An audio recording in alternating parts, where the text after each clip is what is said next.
ప్రభువారు ఎరుక యొక్క పట్టణాన్ని సమీపించినప్పుడు ఒక గుడ్డి వాడి కేక వేస్తుంది. ఏమని అంటే, దావీదు కుమారుడా యేసు నన్ను కరుణించు కరుణించు కరుణించు కేక వేస్తుంటే ఆ గుడ్డి వాడి కేక యేసు ప్రభు నాకింది. దావీదు కుమారుడు కరుణించు కరుణించు కరుణించు అని యేసు ప్రభు వారిని ఆర్పిన కేక. ప్రేమే దేవుని సంగమా, దావీదు కుమారుడు కరుణించని మాట యేసుక్రీస్తు నాకినందున కనుడుసు కలిగింది గుడ్డివానికి. యేసు ప్రభు స్వస్థపరిచారు, అది కళ్ళు తెరిచారు. ఆయన కళ్ళు తెరవగానే ముందు యేసు ప్రభువును చూశారు.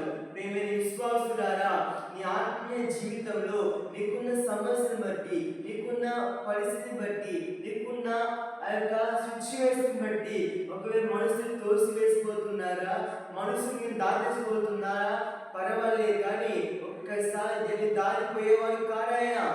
దాటిపోని నజరేయుడు యేసు ప్రభువారు మాత్రమే. దాటిపోవువాడు కాదు యేసు దైవము, దాటిపోవువాడు కాదు.